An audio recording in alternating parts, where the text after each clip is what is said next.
मेरे प्यारे बच्चों, बहुत सारा प्यार। मैं आपकी हिंदी अध्यापिका डॉक्टर बेबी शर्मा आज आपके लिए हिंदी गुलमोहर कक्षा 2 की पाठ्य पुस्तक से छठा अध्याय शिष्य के गुण लेकर आई हूँ। इस वीडियो में हम पाठ के केंद्रीय भावों को समझने का प्रयत्न करेंगे। अगर आपको मेरा वीडियो अच्छा लगे तो वीडियो को ज़रूर लाइक करें, ज़्यादा से ज़्यादा शेयर करें और मेरे YouTube channel doctor baby Sharma को सब्सक्राइब करें ताकि आप मेरी अगली वीडियो की नोटिफिकेशन सबसे पहले पा सकें। शिष्य के गुण। शिष्य गुरु और शिष्य, पूरे का पूरा पाठ गुरु और शिष्य पर आधारित है, उनके संबंधों पर आधारित है। जीवन विकास के लिए भारतीय संस्कृति में गुरु की महत्वपूर्ण भूमिका मानी जाती है। गुरु ही शिष्य का मार्गदर्शन करता है। गुरु के बिना ज्ञान नहीं और ज्ञान के बिना जीवन बेकार माना जाता है। इसी कड़ी को जोड़ते हुए यह पूरा अध्याय लिया गया है, जिसमें पूरी कहानी गुरु और शिष्य के इर्द गिर्द घूमती है। गुरु महात्मा गौतम बुद्ध है और उनके शिष्य एक भिक्षु है। महात्मा गौतम बुद्ध बौद्ध धर्म के प्रचारक रहे हैं और अहिंसा परमो धर्मः, इस पर उन्होंने बहुत ज़्यादा बल दिया है। अहिंसा मतलब किसी दूसरे व्यक्ति को, पशु पक्षी हो चाहे कोई भी हो, किसी दूसरे पर हिंसा ना करना, मारपीट ना करना, वही अहिंसा कहा जाता है। जो लोग अहिंसा के रास्ते पर चलते हैं उनकी हमेशा जीत होती है। मानव धर्म को इन्होंने सबसे ऊपर रखा है, सबसे बड़ा धर्म माना है। और महात्मा बुद्ध जो है वो 3 तरह की पवित्रता को मानते हैं जिससे मनुष्य अपने जीवन को सफल बना सकता है। वो शारीरिक पवित्रता को मानते हैं, अपने मानसिक पवित्रता को मानते हैं एवं वाणी की पवित्रता को मानते हैं। शारीरिक, मानसिक एवं वाणी से उनका तात्पर्य है कि हम ना अपने मन में किसी के बारे में बुरा सोचे, ना अपने कर्मों से किसी के लिए बुरा करे और ना ही अपनी वाणी से किसी का बुरा कर पाए। यही उनका इस पूरे अध्याय में संदेश है। शिष्य के गुण, page on 40, chapter 6। Mahatma Buddha का एक शिष्य था। एक दिन उसने बुद्ध के चरणों में झुककर प्रणाम किया, फिर हाथ जोड़कर खड़ा हो गया। महात्मा बुद्ध ने उससे आने का कारण पूछा। महात्मा बुद्ध जो अपने जगह पर बैठे हैं और जो चित्र में दिखाया गया है, उनके पास एक भिक्षुक आता है और वो उनका शिष्य है। भिक्षु आकर के प्रणाम करना होता है, हाथ जोड़कर गुरु को नमस्ते करना। आदर पूर्वक वो अपने गुरु बुद्ध को नमस्ते करते हैं, प्रणाम करते हैं।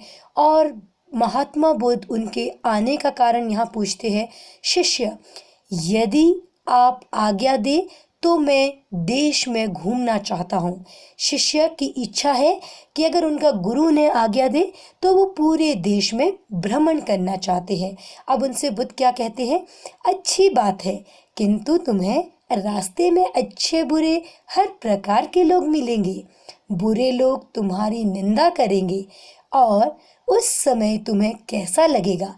महात्मा बुद्ध शिष्य से पूछते हैं कि जब तुम देश घूमने जाएंगे तो तुम्हें रास्ते में अलग अलग विचारों के अच्छे लोग भी मिलेंगे और बुरे लोग भी मिलेंगे, परंतु जो अच्छे लोग होंगे वो तुम्हारी अच्छाइयाँ करेंगे, जो बुरे लोग होंगे वो तुम्हारी निंदा भी कर सकते हैं। निंदा होता है बुरा भला कहना, अर्थात तुम्हें बुरा भला कह सकते हैं, तो फिर तुम्हें कैसा लगेगा। शिष्य उस पर उत्तर देता है, मैं समझ लूँगा कि वे बहुत भले लोग हैं, क्योंकि उन्होंने मुझ पर धूल नहीं फेंकी और मुझे थप्पड़ नहीं मारे। अब शिष्य जो इतना अच्छा सा उत्तर देता है कि जो लोग मेरी निंदा करेंगे मैं उन्हें भला व्यक्ति समझूंगा। क्यों? क्योंकि मुझे लगेगा उन्होंने मुझ पर ना ही धूल फेंकी है और ना ही मुझे उन्होंने थप्पड़ मारा है। मतलब कि उन्होंने जो भी कार्य किया है वो क्षमा करने लायक है। कोई बात नहीं, अगर वो मेरी निंदा करते हैं तो मैं उन्हें माफ कर दूंगा। Now turn your page on 44। Buddha, उनमें से कुछ लोग तुम पर धूल भी फेंक सकते हैं और थप्पड़ भी मार सकते हैं। अब बुद्ध उनसे दोबारा प्रश्न पूछते हैं कि हो सकता है उनमें से कोई तुम पर धूल फेंके, कोई तुम्हें थप्पड़ भी मार दे।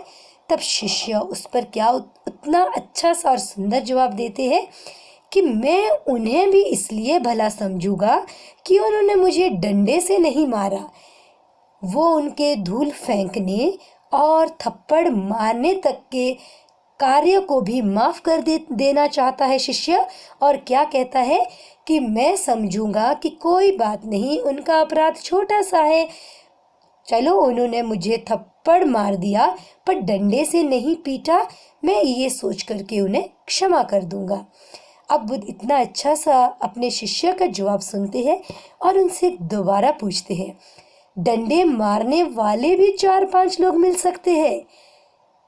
तब शिष्य कितना सुंदर जवाब देता है, वे मुझे हथियारों से नहीं मारेंगे, इसलिए वे भी मुझे भले जान पड़ेंगे।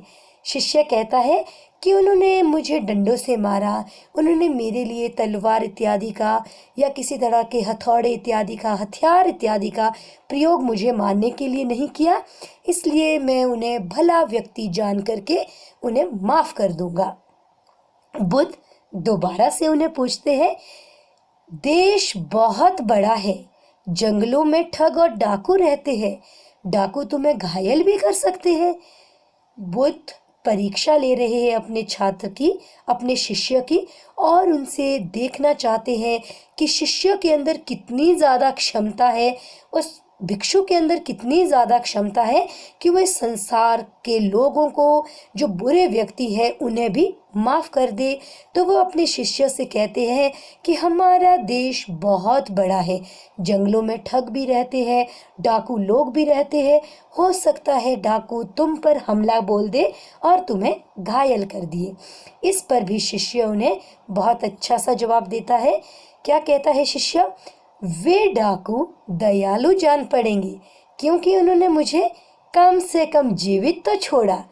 फिर भी शिष्य बुद्ध को कहता है कि कोई बात नहीं गुरुदेव, मैं फिर भी उन्हें दयालु मानूंगा, दया करने वाला मानूंगा। क्यों? क्योंकि मैं मानूंगा भले ही उन्होंने मुझे घायल कर दिया पर मुझे जीवित तो छोड़ दिया, इस संसार में जीने के लिए तो छोड़ दिया। मैं ये सोच करके उन्हें माफ कर दूंगा। अब बुद्ध दोबारा से उससे पूछते हैं, यह कैसे कह सकते हो कि डाकू तुम्हें जीवित ही छोड़ देंगे? वे जान से भी तो मार सकते हैं। अब शिष्य उनसे कहते हैं, कोई दूसरा हमें मारे उससे पहले वे मार देते हैं तो यह उनकी दया ही है। वैसे भी सबको एक ना एक दिन तो मरना ही है। अब शिष्य इतना पहुंचा हुआ व्यक्ति है, वो भिक्षु बुद्ध को जवाब देता है कि कोई बात नहीं, अगर वो मुझे मार भी देते हैं तो भी मैं उन पर अपनी दया दृष्टि बनाए रखूंगा। क्यों? क्योंकि ये दुनिया तो कैसी है, जो इस दुनिया में आया है उसे एक ना एक दिन तो मरना ही है। अब यदि वो मुझे मार भी देते हैं तो भी मैं उन्हें माफ कर दूंगा। क्यों? क्योंकि कोई दूसरा मुझे आकर के तड़फा तड़फा के मारे उससे पहले अगर वो लोग मुझे मार दे तो भी मैं उन्हें दयावान मानूंगा। अब बुद्ध शिष्य से बहुत ज्यादा खुश होते हैं और क्या कहते हैं शिष्य से? बुद्ध, अब तुम देश में घूमने योग्य हो गए हो। सच्चा साधु वही है जो किसी भी दशा में किसी को बुरा नहीं कहता। दूसरों में दोष देखना और दूसरों को बुरा समझना ठीक नहीं है। इस दोष से सभी को बचना चाहिए। बुद्ध अपनी बातों का कंक्लूजन, जो उनका निष्कर्ष निकालते हुए कहते हैं, जितनी अभी तक बुद्ध और उनके भिक्षु शिष्य के बीच बातचीत हुई, उस बातचीत से खुश होकर बुद्ध अपने शिष्य को पूरे देश में घूमने की आज्ञा देते हुए कहते हैं कि हे शिष्य, अब तुम पूरा देश घूमने के योग्य हो गए हो। साधु वही होता है, सच्चा साधु वही होता है जो किसी भी दशा अर्थात परिस्थिति में किसी को बुरा नहीं कहता। दूसरों में हमारी मानव प्रवृत्ति क्या है कि हम अपने अंदर चाहे हमारे कितने भी दोष हो और दूसरा सामने वाला कितना भी अच्छा हो, पर हम उन दूसरे वालों में, सामने वाले में दोष निकालने में माहिर होते हैं। और जो सच्चा साधु होता है वो दूसरों में दोष नहीं देखता, दूसरों को भला बुरा नहीं कहता और किसी भी व्यक्ति को बुरा नहीं समझता। हमें दूसरों के दोष निकालने से हमेशा बचना चाहिए। यही सब देखते हुए बुद्ध अपने शिष्य को देश में घूमने की इजाज़त देते हैं। अच्छा, तो बच्चों हमने क्या समझा? तो बच्चों, जिस प्रकार महात्मा बुद्ध का शिष्य किसी भी परिस्थिति में दूसरों की निंदा नहीं करता, हमें भी ऐसा ही करना चाहिए। यदि हम भी दूसरे व्यक्तियों में दोष देखने के स्थान पर उनके गुणों को महत्व देंगे तो सब जगह हमारी प्रशंसा होगी। हमें भी अपने जीवन में बुद्ध की शिष्य की तरह इस तरह के भावों को अपनाना चाहिए कि हम जितने भी दूसरे व्यक्ति हैं, चाहे वो हमारे साथ बुरा भी क्यों ना कर ले, हमें उनके दोषों को नज़रअंदाज करना चाहिए। उनके अंदर जो अच्छे गुण हैं उनको देखने की कोशिश करनी चाहिए, उनके गुणों का महत्व देना चाहिए। तो अगर हम ऐसा कार्य करेंगे तो हम भी सब जगह प्रशंसा के पात्र बनेंगे। पूरे पाठ पढ़ने से हमें क्या निष्कर्ष निकलता है कि गुरु जो है, सबसे पहले जब हमने पाठ शुरू किया, जब शिष्य गुरु के चरणों में झुकता है तो हमें क्या पता चलता है? गुरु और शिष्य का आपसी संबंध पता चलता है कि गुरु किस तरह से शिष्य से प्रेम करते हैं और उसी प्रेम के कारण शिष्य किस तरह से अपने गुरु के सामने नतमस्तक होता है। गुरु और शिष्यों के आपस में आदर भाव का पता चलता है और साथ ही साथ पता चलता है कि किसी भी परिस्थिति में हमें दूसरों को भला बुरा नहीं कहना चाहिए। व्यक्ति जैसा भी हो, हमें दूसरों पर दोष निकालने से बचना चाहिए। सच्चा इंसान वही है जो दूसरों के गुणों को महत्वपूर्ण मानता है, दूसरों के गुणों की प्रशंसा करता है। यदि हम किसी की प्रशंसा करेंगे, किसी को माफ कर देंगे, माफी ही दुनिया में सबसे बड़ा गुण है, सबसे बड़ा अस्त्र है। तभी दुनिया में सब लोग हमारी प्रशंसा करेंगे। धन्यवाद।